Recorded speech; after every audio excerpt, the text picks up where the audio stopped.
సాధారణంగా ప్రధానమంత్రి గారి ఎన్నికల ప్రచార కార్యక్రమం అంటే మరి ఆ రాజకీయ పార్టీ యొక్క భవిష్యత్తు ప్రణాళిక, ఈ దేశ అభ్యున్నతి కొరకు ఏదైతుందో చేపట్టబోయేటువంటి కార్యక్రమాలను నిర్వహించడము మనం సహజంగా భావిస్తాం. కానీ వల్ల తర్వాత ఆయన ఎంతవరకు ఏదైతుందో సరే, ఏ రాజకీయ పార్టీ అయినా వాళ్ళ గొప్పలు చెప్పుకోవడానికి ప్రయత్నం చేయడం సహజమని, కానీ భవిష్యత్తు ప్రణాళిక కూడా వివరించాల్సినటువంటి ఒక బాధ్యత ఆ రాజకీయ పార్టీపై ఉంటుంది. ఒక దురదృష్టం ఏంటంటే స్వయంగా ప్రధానమంత్రి గారు ప్రసంగించినటువంటి సమావేశం ఈ దేశ భవిష్యత్తుకు సంబంధించే కానీ లేక భారతీయ జనతా పార్టీ పరంగానే కానివ్వండి, ఎన్డీఏ కూటమి పరంగానే కానివ్వండి, వాళ్ళ ఎన్నికల ప్రణాళికను వివరించే ప్రయత్నం చేయకపోవటం అంటే వాళ్ళు కొంత స్పష్టత రూపించిందని చెప్పక తప్పదని చెప్పంటున్నాయి. ఎంతవరకు అబ్కీ బార్ 400 నాకు ఆశ్చర్యమే చెప్పంటున్నా. ఒక ప్రధానమంత్రి గారు ఏదైతుందో వారి ఉపన్యాసం ప్రసంగం ఏదైతుందో కొంత నిర్మాణాత్మకంగా ఉంటుందని భావిస్తాం. అబ్కీ బార్ 400 ఫిర్ ఏక్ బార్ మోడీ, ఆశ్చర్యమే చెప్పంటున్నాను. వీళ్ళను దశాబ్ద కాలం 2 పర్యాయాలు ఏదైతుందో ఎన్డీఏ ప్రభుత్వం అధికారంలో కొనసాగింది, మోడీ గారు ప్రధానమంత్రిగా బాధ్యతలు నిర్వర్తించింది. వీళ్ళు మోడీ గారు ప్రధానమంత్రిగా 2 పర్యాయాలు బాధ్యతలు నిర్వర్తిస్తే ఈ దేశంలో ప్రధాన ఉత్పత్తి రంగం వ్యవసాయం. ఈ దేశంలో ప్రధాన ఉత్పత్తి రంగం వ్యవసాయం. మీరు ప్రత్యక్షంగా కానీ పరోక్షంగా కానీ అటువంటి వ్యవసాయ రంగానికి సంబంధించి మీరేదైతే చేపట్టిన కార్యక్రమాలు, किसान की आमदनी 2 गुना करूंगा అని చెప్పన్నారు. किसान की आमदनी 2 गुना करूंगा అని చెప్పన్నారు. कहाँ तक किसान की आमदनी 2 गुना हुआ कि नहीं कि मगर किसान की इन्वेस्टमेंट जो है 2 गुना तो हुआ सा. వ్యవసాయ రంగం పెట్టుబడి మాత్రం 200 పెరిగిపోయింది.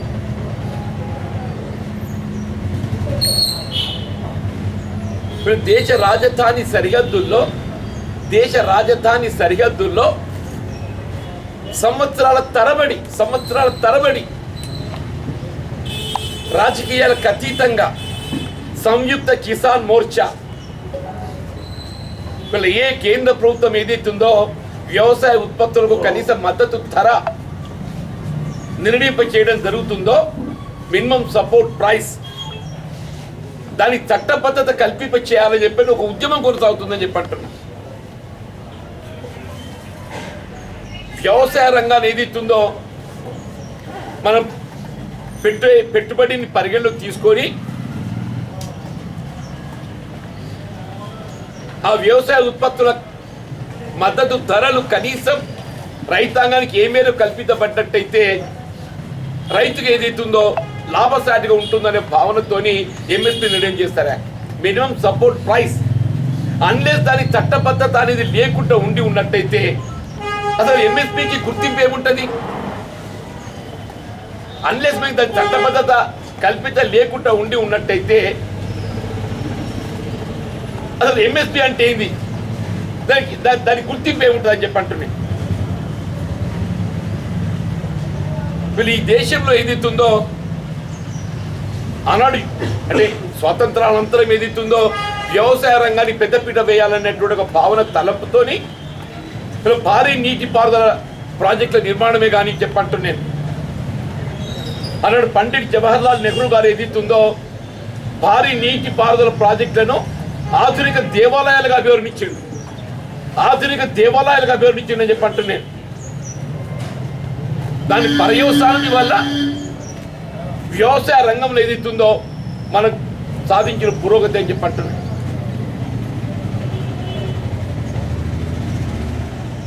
వీళ్ళు భారత ఆహార సంస్థ ఫుడ్ కార్పొరేషన్ ఆఫ్ ఇండియా ఏర్పాటు చేసి తినుబండారాలు ఏదైతుందో ఇటు వినియోగదారునికి ఆర్థికంగా భారం పడకుండా ఉండాలని, అటు పండించిన రైతుకు ఏదైతుందో ధర కల్పింప చేయబడే విధంగా ఈ భారత ఆహార సంస్థ ఫుడ్ కార్పొరేషన్ ఆఫ్ ఇండియా ఏర్పాటు చేయడం జరిగింది.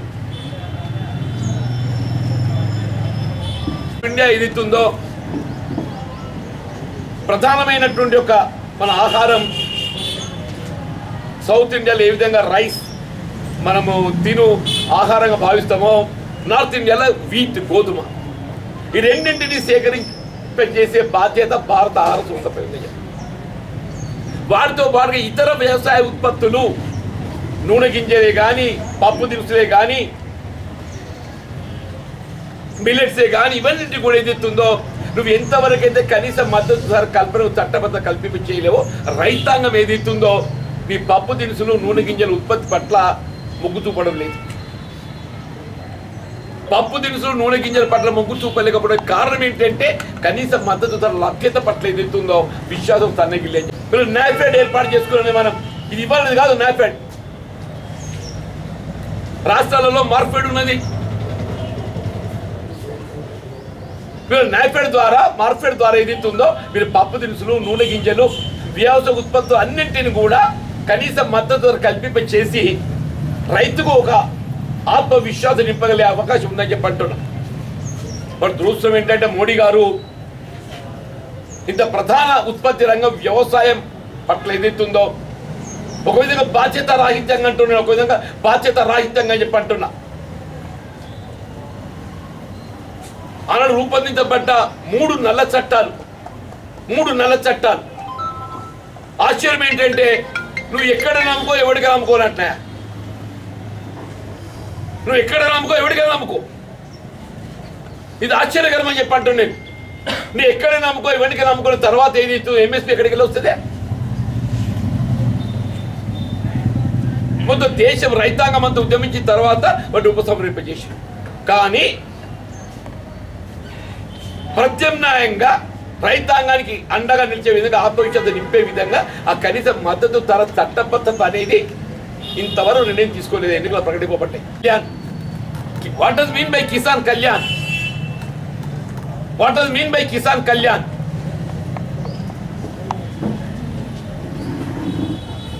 గరీబ్ ఉన్నతి అంటే ఏదైతుందో మరి పేదతనాన్ని పెంపొందించడం, మరి ఇప్పుడు పేదతనాన్ని తొలగింపజేయడమా? గరీబోంకి ఉన్నతి, యువ రోజ్గార్. ప్రధానమంత్రి నోట్ అంటే ఒక మాట వచ్చిందా, 2014లో 1300 రూపాయలు ఉన్నటువంటి ఒక వరి ధాన్యం మద్దతు ధర మేము 2200 చేసినా అన్నాడా. 214 में जो 1300 थे मैं उसको 2200 कर रहा हूं చెప్పన్నాడు. It's fact. అదే 2004-05లో ఏదైతుందో వరి ధాన్యం ధర 450 ఉండేది. 2004-05లో ఏదైతుందో ఎప్పుడైతే దేశంలో యూపీఏ ప్రభుత్వం అధికారానికి వచ్చిందో ఆనాడు వరి ధాన్యం మద్దతు ధర అంటే ఎన్డీఏ దిగిపోయినాడు, అన్నాడు అటల్ బిహారీ వాజ్పేయి ప్రభుత్వం దిగిపోయినాడు. వరి ధాన్యం మద్దతు ధర 450 ఉండేది. మళ్ళీ ఎన్డీఏ ప్రభుత్వం అధికారానికి వచ్చినాడు 1300 అయింది. అంటే 450 నుండి 1300కి వచ్చింది. అంటే ఆల్మోస్ట్ 200 టైమ్స్ 450 ఉన్నటువంటి ఒక వరి ధాన్యం మద్దతు ధర 1300 అయింది. దయచేసి లెక్కించండి అని చెప్పండి. Almost 200 times. 1300 ఉన్నది ఎంత అయింది? 2200 అయింది. And it is not even 100%. It is not even 100%. ఆనాడు దశాబ్ద కాలంలో 200 అయింది. ఆనాడు యూపీఏ ప్రభుత్వ హయాంలో వరి ధాన్యం మద్దతు ధర ఏదైతుందో 200 అయింది.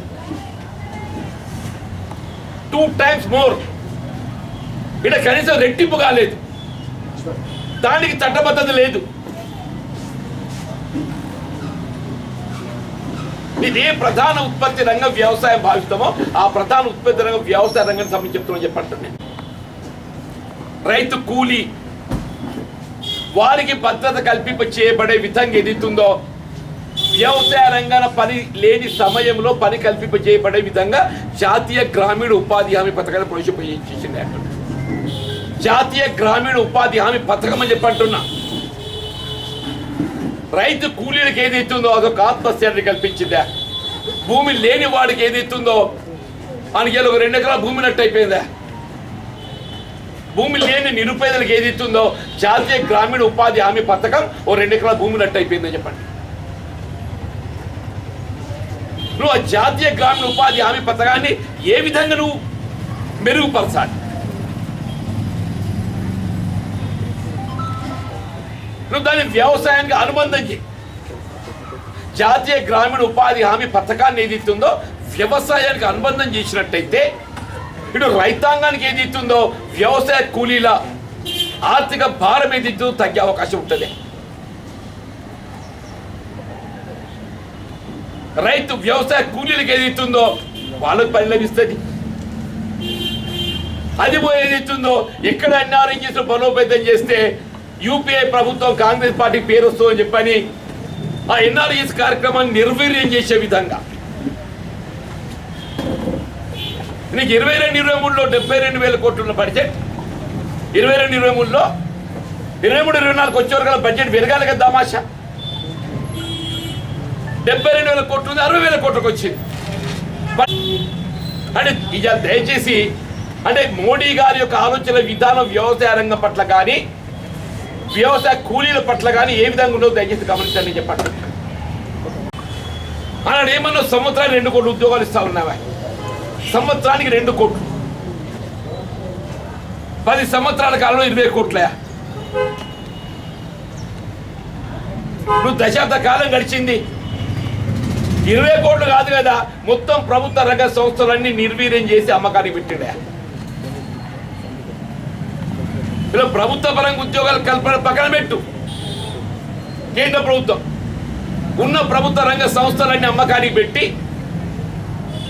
ఉద్యోగ అవకాశాలు కల్పింపు చేయబడలేక నిరుద్యోగ యువత ఏదైతుందో తల్లిదండ్రుల గుండెపై కుంపడైపోతుందో చెప్పంటున్నా.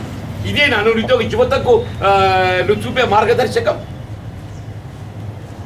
నిరుద్యోగ యువతకు చూపే మార్గదర్శకం ఇదేనా చెప్పి అడుగుతున్నా నేను. ఉన్నతి कहाँ आपकी उन्नति? आप किसान को छोड़ दिए, मजदूरी को छोड़ दिए, युवकों को छोड़ दिए. ఏ ప్రాంతం మీద ఆ ప్రాంతం మాట మాట్లాడాలంటే ఏదైతుందో రేపు పసుపు బోర్డు అన్నాడు పెద్ద మనిషి. అది ఒక ప్రధానమంత్రి నోట్ అంటే ఏదైతుందో పసుపు బోర్డు ఏర్పాటు చేసినట్టు 4th October 2023. This is the GO issue. 4th October 2023 నాడు ఏదైతే ఉత్తర్వులు వెలువడ్డాయా 4th October 2023 నాడు ఏదైతుందో దేశంలో పసుపు బోర్డు ఏర్పాటు చేయబోతున్నట్టు. దేశంలో ఈ పసుపు బోర్డు ఎక్కడ ఏర్పాటు చేస్తారు? దానికి సంబంధించిన చైర్మనే కానీ సభ్యుల నియామకం కానీ జరగాలన్నా జరగద్దే. 6 మాసాలు గడిచింది. అక్టోబర్ అంటే అక్టోబర్, నవంబర్, డిసెంబర్, జనవరి, ఫిబ్రవరి, మార్చ్.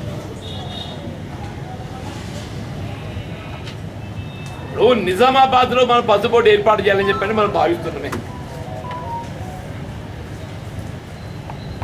నిజామాబాద్లో ఏర్పాటు చేయలేకుండా ఉండి ఉన్నట్టు ఇక్కడ మౌలిక సదుపాయాలు లేవు అని చెప్పి నువ్వు భావిస్తే where you are going to locate it?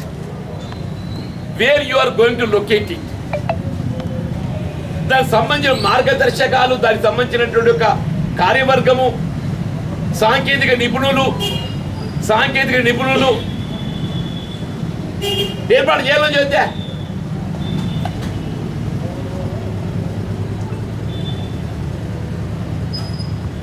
పడుతుంది అంటుండే నిజంగానే పలుకుతుంది. విస్తీర్ణత ఏదైతుందో ఒక నిజామాబాద్ జిల్లాకు సంబంధించి మన నిజామాబాద్ ఈ ప్రాంతం చూసుకుంటే 1920లో 50,000 ఎకరాలు సాగైతే 1920లో ఇవాళ 19,000కి వచ్చింది. 50,000 ఎకరాలు 19,000 ఎకరాలకు వచ్చింది.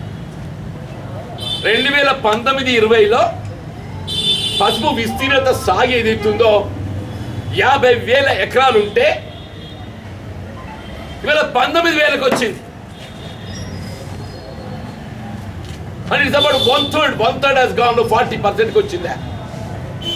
ఏదైతుందో రైతుకు విశ్వాసం సన్నగిలుతుంది. పసుపు సాగుతో ఏదైతుందో మేము ఆశించిన ఫలితం పొందలేకపోతున్న భావనతో ఏదైతుందో క్రమేమీ విస్తృతి తగ్గించుకుంటుండని చెప్పండి. విస్తృతి తగ్గిపోయింది. కారణం ఒకే ఒకటి, రైతుకి ఏదైతుందో పసుపు సాగు పట్ల విశ్వాసం సన్నగిల్లి. నువ్వు పసుపుకు సంబంధించి మద్దతు ధర ప్రకటింపజేయవా? ఒక 15,000 క్వింటల్ మినిమం 15,000 రూపాయల క్వింటల్ నేను మద్దతు ధర కల్పిస్తా అని ఒక నిర్ణయం ప్రకటించు. రైతుకు విశ్వాసం వస్తుంది. నేను ఎంతో బోర్డు ఏర్పాటు చేద్దాం ఇయ్యాలి కాదు నాయన. 2019 में बोलिया पशु बोर्ड एर्पाट जैसे आपकी बात नहीं है. 2019 में बोले आप और आपका राजनाथ सिंह जी बोले. आपका राजनाथ सिंह जी जब आर्मूर आए थे उन्हें खुद बोले 2019 में. अभी भी वही है जहां की वही है. 5 साल गुजर गए मगर आपके हल्दी बोर्ड जो है जहां की वही रह गए. ये प्रधानमंत्री का उवाचा.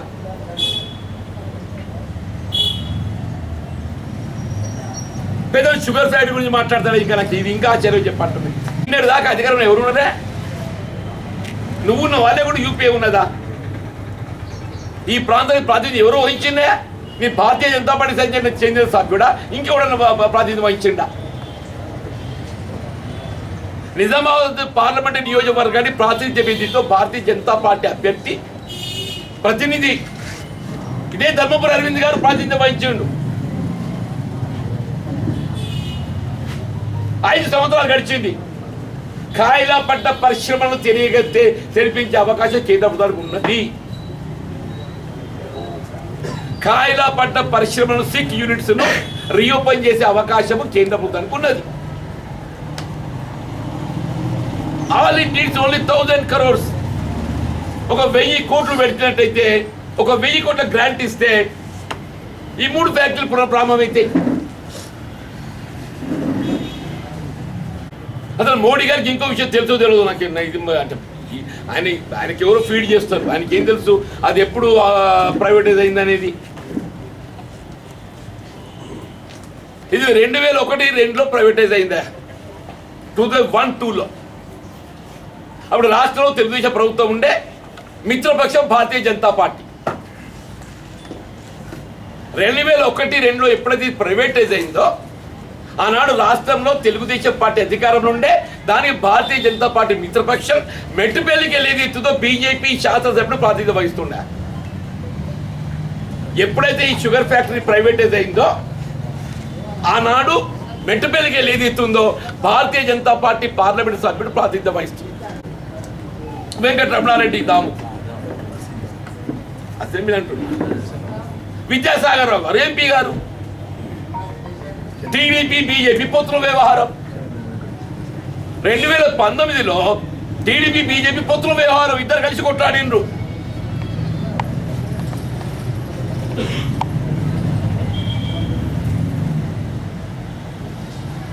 కొన్నదేవుడు దాన్ని కొన్నదేవుడు Gokaraju Gangaraju BJP MP. Sorry privatization లోపల ఆ షేర్స్ 50% కొన్నదేవుడు బీజేపీ ఎంపీ.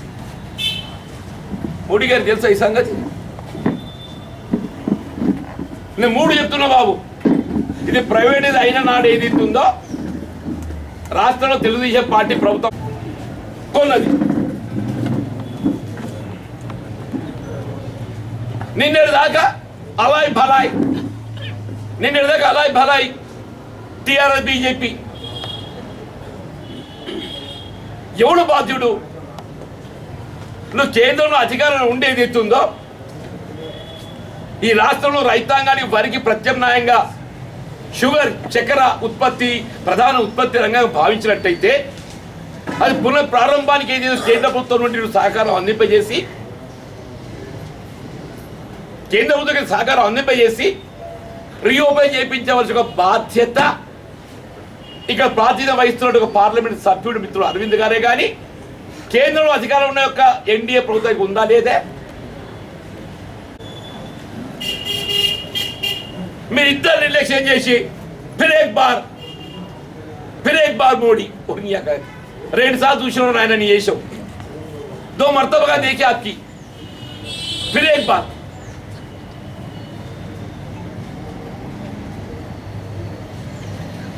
నువ్వు ఏ రంగానంటే అంటున్నా నేను ఇలా Congress party with its commitment అసలు చక్కెర కర్మాగారాన్ని మెట్టపల్లి ప్రాంతంలో ఆరంభింపజేసింది Congress party. They must know మెట్టపల్లిలో శ్రీరామ్ సాగర్ ప్రాజెక్టే ఆరంభంలో ఏదైతున్నదో ఈ ప్రాంత రైతాంగాన్ని వరితో పాటుగా ప్రత్యామ్నాయ పంటకు ప్రోత్సాహం కల్పింపజేయాలని చెప్పని చక్కెర కర్మాగారాన్ని ఏర్పాటు చేసింది కాంగ్రెస్ పార్టీ. ప్రైవేటైజ్ చేసింది టీడీపీ బీజేపీ మిత్రపక్షం.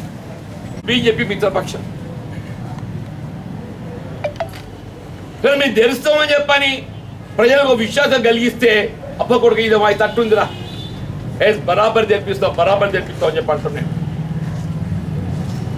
ఈ చక్కెర కర్మాగార పునఃప్రారంభానికి సంబంధించి అరవింద్ గారు ఏమన్నా పార్లమెంట్లో మాట్లాడి నాకు తెలియదు, కానీ నేను మాత్రం ప్రతి శాసనసభ సమావేశంలో ఆనాడు శాసనమండలి ప్రతి సమావేశంలో నేను మాట్లాడినా చెప్పాను.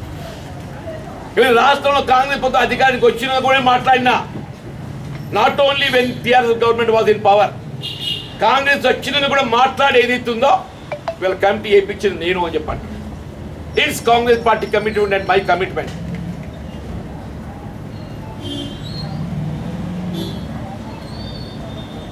పెద్ద ఆయన కాళేశ్వరం ప్రాజెక్ట్ అవినీతి అంటాడు. ఆయన సంగనే ఆయన నీకు ఇన్ని రోజులు తెలిసి వచ్చింది కాళేశ్వరం ప్రాజెక్ట్ అవినీతి.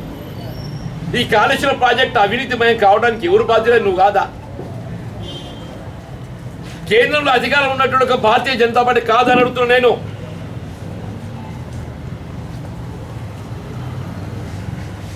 నెంబర్ ఇదే కాళేశ్వరం ప్రాజెక్టు జాతీయ ప్రాజెక్టుగా గుర్తింపబడి ఉన్నట్టయితే మొత్తం కేంద్ర ప్రభుత్వ పరిధిలో నిర్మాణం పర్యవేక్షణ మొత్తం జరుగుతుంది.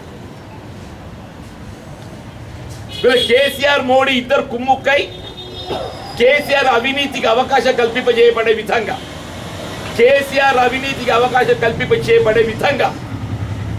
దీని జాతీయ ప్రాజెక్టు గుర్తింపబడలేకపోవడంతో ఏదైతుందో కేసీఆర్ వల్ల ఆయన అవినీతికి డోర్స్ ఓపెన్ చేసింది ఎవరు? మోడీ గారు. కేసీఆర్ అవినీతికి డోర్స్ ఓపెన్ చేసింది ఎవరు? మోడీ గారు అని చెప్పంటున్నా నేను.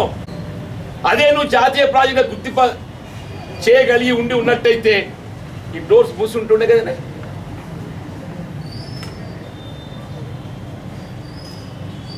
దీన్ని ఫండింగ్ చేసింది ఎవరు? ఫైనాన్స్ చేసింది ఎవరు? పవర్ ఫైనాన్స్ కార్పొరేషన్ అంటూ చెప్పంటున్నాను. పవర్ ఫైనాన్స్ కార్పొరేషన్ ఎవరి చేతులు ఉందా? మీ చేతులు లేదా? కాళేశ్వరం ప్రాజెక్టుకు ఫండింగ్ చేసింది ఎవరు అంటూ అప్పించింది పవర్ ఫైనాన్స్ కార్పొరేషన్ కాదా?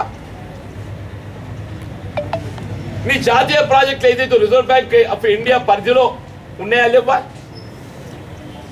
రిజర్వ్ బ్యాంక్ ఆఫ్ ఇండియా ఏదైతే ఉందో కేంద్ర ప్రభుత్వ ఆర్థిక శాఖ పరిధిలో ఉందా లేదా? ఏ అనుమతులు లేకుండా పూర్తి స్థాయిలో నిర్మాణం పక్కన పెట్టు, అప్పులు తెస్తుంటే నిమ్మకు నీరెచ్చినట్టు ఎక్కడైనా సోపతి కాడ తోడ్పడా, మా ఇండియాకు సహకరించాడా? కాంగ్రెస్ అయితే మాకు దుష్మన్, వాడైతే ఎట్లా మాకు చేయడు మా ప్రత్యర్థి. కేసీఆర్ ఎక్కడైనా మా దిక్కెత్తాడు కదా. నువ్వు ఆయన అవినీతికి మార్గం సుగమం చేసింది ఎవరు? కేసీఆర్ అవినీతికి మార్గం సుగమం చేసింది ఎవరు అంటున్నా నేను. ఇదే మోడీ గారు అని చెప్పండి వాళ్ళ మాట్లాడుతుండే. వీళ్ళ Congress party with its commitment judicial enquiry ఇచ్చిన అసలు ఈ న్యాయ విచారణ పట్ల విశ్వాసం ఉందా లేదా? కాంగ్రెస్ ఏం చేసింది? నిష్పక్షపాతంగా పారదర్శకంగా విచారణ కొనసాగాలి, చేపట్టబడాలనే భావనతో ఏ రాజకీయ జోక్యం లేకుండా నిష్పక్షపాతంగా పారదర్శకంగా విచారణ చేపట్టబడాలని చెప్పని జ్యుడిషియల్ ఎంక్వైరీస్ వీళ్ళ రిటైర్డ్ సుప్రీంకోర్టు జడ్జితో ఏదైతుందో యాదాద్రి పవర్ ప్రాజెక్ట్ మీద అదొక సిట్టింగ్ జడ్జితో హైకోర్టు జడ్జితో ఇచ్చింది. అంటే నీకు న్యాయ వ్యవస్థ మీద విశ్వాసం ఉందా లేదా నీకు?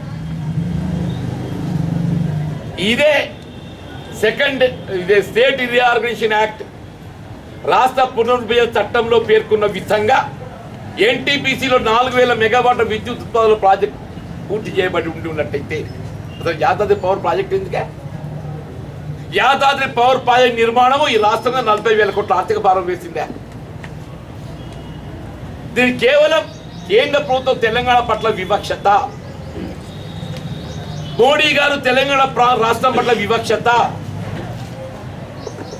కేసీఆర్ అవినీతి కక్కుర్తి అని చెప్పి అంటున్నా. కేసీఆర్ అవినీతి కక్కుర్తి అని చెప్పి అంటున్నా. నువ్వు వాస్తవాలను వక్రీకరించే విధంగా నువ్వు కవిత గారి మీద సాక్ష్యాధారాలు మొన్న అరెస్ట్ చేసిండే 15 తారీఖు నాడు. ఇవాళ కవిత గారిని అరెస్ట్ చేయడానికి ఏ సాక్ష్యాధారాలతో అరెస్ట్ చేసినావో ఆల్ దీస్ ఈ మొత్తం ఎవిడెన్స్ అంతా by August 23 were with you. August 23 నాటికి ఏదైతే ఇవన్నీ మీ దగ్గర ఉండి ఉన్నాయి. ఆగస్టు 23 తర్వాత కొత్త మీకు ఏ ఆధారం లభించలేదు. ఇవాళ మొన్న వాళ్ళు ఫైల్ చేసిన ఛార్జ్ షీట్ ఉంది కదా,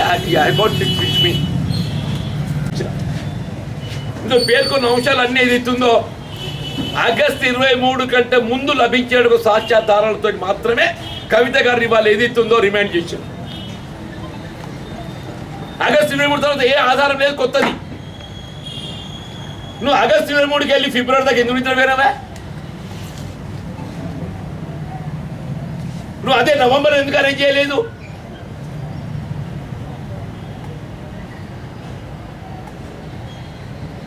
నవంబర్లో గట్ట కవిత గారిని అరేంజ్ చేస్తే ఎక్కడ టీఆర్ఎస్ బీఆర్ఎస్ మైత్రి, టీఆర్ఎస్ బీజేపీ మైత్రి బృందం బెడిసి కొడుతుందని చెప్పండి అరెస్ట్ చేయలేదు. ఎందుకు చేయలేదు? కేసీఆర్ మోడీ గారి యొక్క మైత్రి బంధం అరెస్ట్ చేయబడలేకపోవడానికి కారణం November or October. The whole investigation enquiry evidence whatever you got now were with you by August 23. August 23 September October November నిద్రవేండు. నువ్వు సుప్రీంకోర్టు కూడా అరెస్ట్ చేయొద్దని చెప్పలే. సుప్రీంకోర్టు అరెస్ట్ చేయొద్దని చెప్తే ఎట్లా అరెస్ట్ చేస్తాడు? సుప్రీంకోర్టు అరెస్ట్ చేయొద్దు అని చెప్పి ఆయన ఉండి ఉన్నట్టయితే ఇప్పుడు ఎట్లా అరెస్ట్ చేస్తాడు? ఆధారాలు లభిస్తే నువ్వు ఎవరైనా అరెస్ట్ చేయవచ్చు. అంటే ఏంది? నీకు మొన్న జరిగిన ఎన్నికల్లో 23 నవంబర్ డిసెంబర్ ఎన్నికల్లో నీకు రాష్ట్రంలో టీఆర్ఎస్ బీఆర్ఎస్ అధికారికి వస్తున్న ఒక విశ్వాసం భావనతో ఏదైతుందో కవితను అరెస్ట్ చేయకుండా పక్కన పెట్టారు. కవిత అరెస్ట్ చేయకుండా ఎందుకు పక్కన పెట్టినావు? 2023లో ఏదైతుందో నీ అంచనాలకు అనుగుణంగా కాంగ్రెస్ పార్టీ గెలిస్తే 30 గెలుతుంది కావచ్చు, ఓ 10 తక్కువైతే నేను లేనా పక్కపడి ఎంఐఎం లేదా, हम दोनों मिलके तो उसको बचा सकते ना. यही अंदाज से जो है నువ్వేదైతుందో మోడీ కవిత గారిని అరెస్ట్ చేయడం పక్కన పెట్టేవా? బీఆర్ఎస్ బలం తెరదెల్లమైపోయింది. బీఆర్ఎస్ బలం తెరదెల్లమైపోయింది. ఇది అక్కడి రాని పార్టీ అయిందా? మోడీ గారు ఎప్పటికైనా ఎవరినైనా కానీ వాడుకొని వదిలేయడం ఆయన కలవడానికి నైజం. అది వాడుకొని వదిలేయడం ఆయన నైజం. అది జగన్ గారిని వాడుకొని వదిలేసిండయా? ఇక టీడీపీతో ఎవరు లాభాయితే కావచ్చు అంతో సోపతి పెట్టిండు. ఈడ కేసీఆర్ నిన్నటిదాకా వాడుకోవడం ఇద్దరు ఏమో అయితట్లేదురా, చలో పట్టింది లోపల పెడితే నాకు క్రెడిట్ వస్తుంది కావచ్చు లోపల పెట్టి. కానీ ప్రజలు విజ్ఞులు మీ తెరచాటు రాజకీయాన్ని గమనిస్తున్నారు. అని చెప్పట్టు నేను నవంబర్ వరకు కవిత గారిని అరెస్ట్ చేయలేకపోవటానికి మోడీ గారు కేసీఆర్ యొక్క మైత్రి బంధం ఎక్కడ బెడిసి కొడుతుందో అని చెప్పని మోడీ గారు అరెస్ట్ చేయాలి. ఎప్పుడైతే రాష్ట్రంలో కేసీఆర్ అంటే పిఆర్ఎస్ఆర్ వాట్ ఎవర్ ఇట్ ఈస్ అధికారం కోల్పోయి ఇక కాంగ్రెస్ పార్టీ వెలుగులోకి వచ్చిందో ఇది మునిగిన పడవరయ్యా కేసీఆర్, ఇది మునిగిన పడవ అని చెప్పింది. దాన్ని పక్కన పెట్టేసి నువ్వు గ్యారెంటీ గురించి మాట్లాడతావా? ఇలా కాంగ్రెస్ పార్టీ ఎన్నికలు చేసిన గ్యారంటీలలో 5 గ్యారంటీలు అమలు చేసినా 100 రోజుల్లో ఎన్నికలు చేసిన ప్రణాళిక ఇంతవరకు దేశంలోనే కాదు ప్రపంచంలో కూడా ఏ రాజకీయ పార్టీ చెప్పంటున్నాను. ఎన్నికలు చేసిన ప్రణాళిక వాగ్దానాల ఏదైతే ప్రధానమైనటువంటి ఒక వాగ్దానాలు కేవలం 100 రోజుల్లో అమలు చేసినటువంటి ఒక రాజకీయ పార్టీ ఏకైక పార్టీ కాంగ్రెస్ పార్టీ రేవంత్ రెడ్డి గారి ప్రభుత్వం అని చెప్పంటు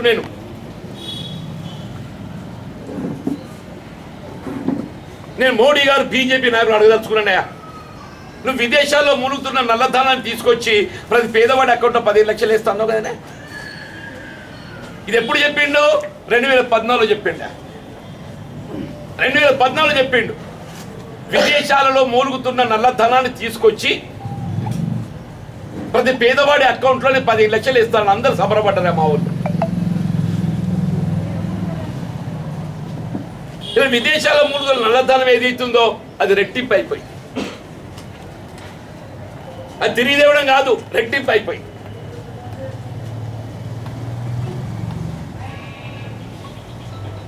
పేదవాడి ఖాతాలో 15 లక్షలు కాదు 15 రూపాయలు లేకుంటే అయిపోయినాయా?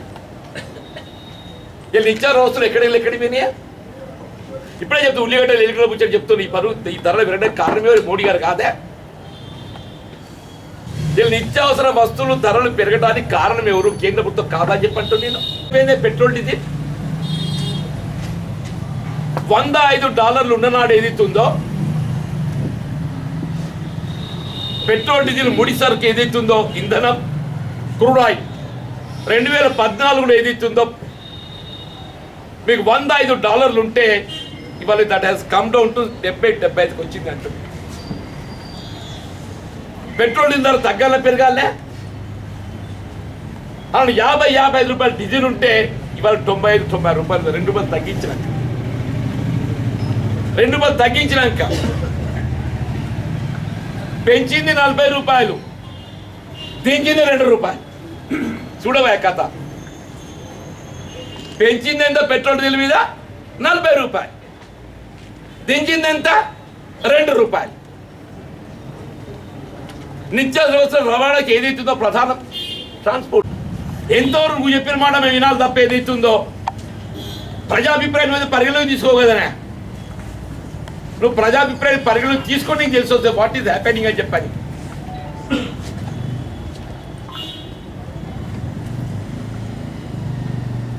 గ్యాస్ సిలిండరే మనం 100 రూపాయలు తగ్గించిండే, 1100 పెంచి ఏదైతుందో నువ్వు తగ్గించిండు. ఎప్పుడు కాంగ్రెస్ ప్రభుత్వాలు ఎక్కడెక్కడ ఉన్నాయో ఆడ 500 రూపాయల మీద సిలిండర్ ఇస్తామని చెప్పని కార్యక్రమం అమలు చేస్తే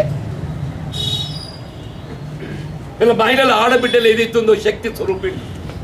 ఇలా మాట శక్తి స్వరూపిణి అన్నారు కదా, మా ఆడబిడ్డ శక్తి స్వరూపిణి అని చెప్పి అంటున్నారు. ఆ శక్తి స్వరూపిణి ఆరాధించేది కాంగ్రెస్ పార్టీ అని చెప్పి అంటున్నా. సమాజంలో మహిళలకు సముచిత స్థానం కల్పించేది కాంగ్రెస్ పార్టీ అని చెప్పి అంటున్నాడు.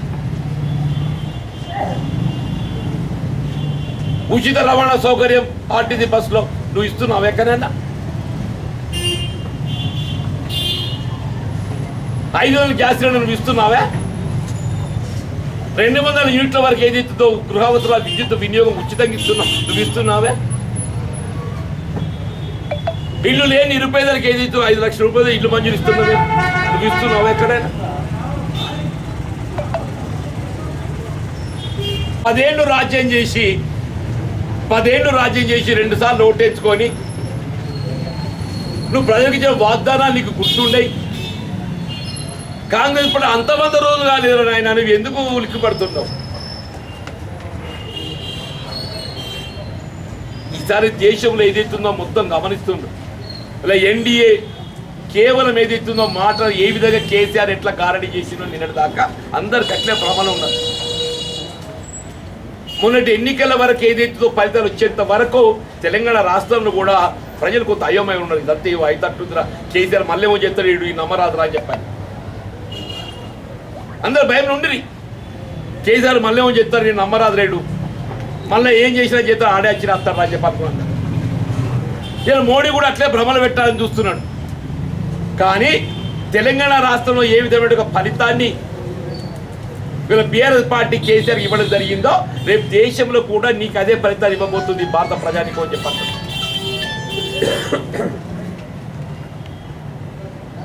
నువ్వు తెలంగాణ ముచ్చట పక్కన పెట్టిన ఆయన ఇది నీ అకౌంట్ కూడా ఓపెన్ కాకపోతు నేను ఇది నీ అకౌంట్ కూడా ఓపెన్ కాదంటున్నాను నేను.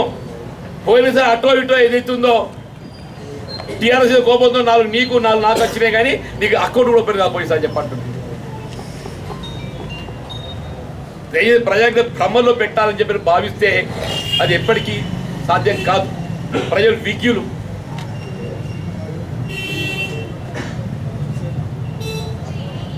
దో లేట్ బెటర్ నెవర్, బెటర్ దాన్ని ఎవరు అంటారు కదా, అసలే కాదు దానికంటే కొద్ది లేట్ అయినా కానీ ఏదైతుందో తప్పకుండా ఈసారి ఏదైతుందో వీళ్ళ తెలంగాణ రాష్ట్రంలో వీళ్ళ 17 గెలవడం అనే కాదు, మేమైతే విశ్వాసంతో ఉన్నామే.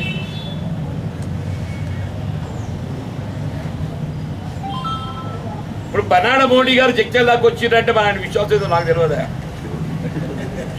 బనాడ మోడీ గారు జగ్జల్ దాకా వచ్చిండా పెద్దమంది, నాకు కూడా ఆశ పుట్టింది ఏవో చేస్తారా ఇక్కడ అని చెప్పి అనుకున్నా. నిజంగా అనుకున్నాను నేను, ఏవో చేస్తారు కావచ్చురా అనుకున్నాను. అరే మంచిదే కదా, ఎందుకు తీర్పు పెట్టలేదు అట్లే. కానీ దీన్ని బట్టి అర్థమైంది వాళ్ళ యొక్క బలం ఏ మేరకు ఉందో అని చెప్పి అంటున్నాను.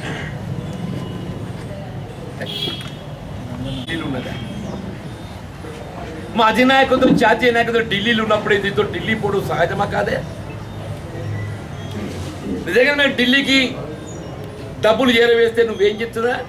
నీ ప్రభుత్వం అంత అసమర్థ ప్రభుత్వమా? మేము ఢిల్లీకి మేము డబ్బులు చేరవేస్తుంటే నీ ప్రభుత్వమే కదా ఢిల్లీలా, రాష్ట్రంలో నీ ప్రభుత్వం లేదు. రాష్ట్ర హద్దులు దాటితే, రాష్ట్ర సరిహద్దులు దాటితే నీ ప్రభుత్వం కదనే. నీ ప్రభుత్వం అంత అసమర్థ ప్రభుత్వం అని చెప్పి అంటున్నా. మోడీ గారి ప్రభుత్వం అంత అసమర్థ ప్రభుత్వం అని చెప్పి అంటున్నా నేను. మోడీ గారు ఒక ప్రధానమంత్రి హోదాలో ఇట్లా మాట్లాడు అట్లా మాట్లాడవా అని చెప్పి అంటున్నా నేను. కేసీఆర్ మాట్లాడి నువ్వు కూడా కదా భాష మాట్లాడితేనే. బీజేపీ అధినాయకత్వం ఎక్కడుందే? బీజేపీ పార్లమెంట్ బోర్డు మీటింగ్ ఎక్కడైతున్నది? బీజేపీ పార్లమెంట్ బోర్డు మీటింగ్ అయితే హైదరాబాద్ అవుతున్నదే. బీజేపీ పార్లమెంట్ సభ్యులు ఎంపిక హైదరాబాద్ అవుతున్నదే. ఒక జాతీయ రాజకీయ పార్టీ యొక్క అధినాయకత్వం కేంద్ర కార్యాలయం ఏదైతుందో ఢిల్లీ రాజధానిలో ఉండాలి. బీజేపీ కానీ కాంగ్రెస్ కానీ చెప్పంటున్నా. నువ్వు అది కూడా గ్రహించగా మాట్లాడితే ఎట్లనే అంటున్నాను. పార్టీ ఫిర్యాదులు ప్రోత్సహించాలని చెప్పి ఎవరు కూడా భావించకూడదు. Let it be Revanth Reddy ఆ రెడ్డి పని చెప్పండి. దురదృష్టం ఏంటంటే ఇప్పుడు మేమే సత్యోదులు చెప్పిన భారతీయ జనతా పార్టీ గదేతో పొజిషన్కి ఇవ్వడం చేయాలని అంటున్నాను. ఎదుటోడిని కొట్టాలని చెప్పంటే వాడు ఏ మార్గం అవలంబిస్తుండో ఆ మార్గాన్ని కొట్టాలి, ఇంకే మార్గంలో కొట్టాలనే. ఇప్పుడు ఎదుటోడు ఏ మార్గాన్ని అవలంబిస్తుండ అంటున్నాను. Leave of KCR. ఇలా మోడీ గారు ఏ మార్గాన్ని అవలంబిస్తుండని చెప్పంటున్నాను. ఇదే లక్ష్మణ్ గారు చెప్పిండే తెలంగాణలో కూడా డబుల్ ఇంజన్ సర్కార్ అంతా ఎట్లా డబుల్ ఇంజన్ సర్కార్? ఆల్రెడీ ఇక్కడ కాంగ్రెస్ ప్రభుత్వం ఉన్నది. డబుల్ ఇంజన్ సర్కార్ రావాలంటే కేంద్రంలో కాంగ్రెస్ వస్తే డబుల్ ఇంజన్ సర్కార్. ఏక్నాథ్ షిండే తయారైతున్నారు ఎక్కడ అని చెప్పేసి ఆ ఏక్నాథ్ షిండేని ప్రోత్సహించింది ఎవడు? ఏక్నాథ్ షిండే తయారు చేసింది ఎవడు? ఏక్నాథ్ షిండే తయారు చేసింది ఎవడు? ప్రోత్సహించింది ఎవడు? సృష్టించింది ఎవడు అని చెప్పంటు నేను. రేపు ఏక్నాథ్ షిండేకి ఏ పదవి రాబోతుందో గమనించబోతుందని చెప్పంటున్నా. ఏక్నాథ్ షిండేకు ఏ ఫలితం రాబోతుందో మీరు గమనించబోతుందని చెప్పంటు నేను. మోడీ గారు ఏది ఇస్తుందో ఇదే ఆయన యొక్క ఆలోచన విధానానికి అర్థం పడుతుంది. మోడీ గారి యొక్క ఆలోచన విధానానికి ఏది ఇస్తుందో ఏక్నాథ్ షిండే రూపకల్పనే ఆయన ఆలోచన విధానానికి అర్థం పడుతుంది. దయచేసి భారతీయ జనతా పార్టీ యొక్క నిజ రూపాన్ని ప్రజలు గమనించాలని చెప్పి అంటున్నా. ఇక లేకుండా ఆయన ఎవరు అంటాడు పాకిస్తాన్. అరే నేను పాకిస్తాన్ యుద్ధం చేసింది కాంగ్రెస్ పార్టీ. పాకిస్తాన్ యుద్ధం చేసే దమ్ము ధైర్యం ఉన్నది ఎవడికి అంటే కాంగ్రెస్ పార్టీకి ఉందని చెప్పంటున్నాను. పాకిస్తాన్ మెడల్ వంచింది ఎవడు అని అంటే కాంగ్రెస్ పార్టీ ఇందిరమ్మ తల్లి అని చెప్పంటారు. ఇది బాబద్దమే. ఇవాళ నువ్వు మాట్లాడుతున్నావు పాకిస్తాన్ అని చెప్పని. పాకిస్తాన్ మెడల్ వంచి పాకిస్తాన్ ముక్కలు చేసి బంగ్లాదేశ్ ఏర్పాటు చేసింది కాంగ్రెస్ పార్టీ, ఇందిరాగాంధీ అని చెప్పంటున్నా. తెలుసా అనే నీకు? నోటికి మాట్లాడి సరిపోతుంది. అదే రజాకర్లతో ఎవడు కొట్లాడిండే? రజాకర్లతో కొట్లాడింది ఇదే కమ్యూనిస్ట్ కాంగ్రెస్ నాయకులు చెప్పండి, స్వాతంత్ర సమరయోధులు చెప్పండి. నువ్వు ఎక్కడున్నావే? రజాకర్లతో కొట్లాడినాడు నువ్వెక్కడు? నీ భారతీయ జనతా పార్టీ ఉందని తెలుసంగా ఉన్నదా? రజాకర్లను కొట్లాడి ఎదిరించి పోరాటం చేసింది ఆనాడు స్వాతంత్ర సమర యోధులు. దేశ స్వాతంత్రాలతో 40 ఏళ్ళ స్వాతంత్రం వచ్చిందా? దేశ స్వాతంత్రాలతో ఎప్పుడైతే నైజాం హైదరాబాద్ రాష్ట్రానికి ఏదైతుందో స్వయం ప్రతిపత్తి కల్పింపజేయబడే విధంగా నైజాంకు ఆధిపత్యం కల్పిస్తే, నైజాం ప్రైవేట్ సైన్యాన్ని ఏర్పాటు చేస్తే దాన్ని ఏదైతే లొంగ తీసే విధంగా ఎదిరించింది అంత స్వాతంత్ర సమరయోధు, దేశ స్వాతంత్ర పోరాటం చేసినటువంటి కాంగ్రెస్ కమ్యూనిస్ట్ నాయకులు అని చెప్పట్టు అని ఉన్నదని తెలుసు. రజాకర్ సినిమా మేం కాదు రాని నువ్వు చూడు. రజాకర్ సినిమా మేం కాదు చూడాల్సింది. రజాకర్లు కొట్లాడి మేం కొట్లాడి మా తాతలు ముత్తాతలు కొట్లాడిండ్రు. రజాకర్లు యుద్ధం చేసి మా పూర్వీకులు అని చెప్పట్టు నేను. ఇవాళ ఏదైతుందో ఎటు వద్దాటు నోరు ఉంది కదా అంటే నేను ఏదో మాట్లాడతా అంటే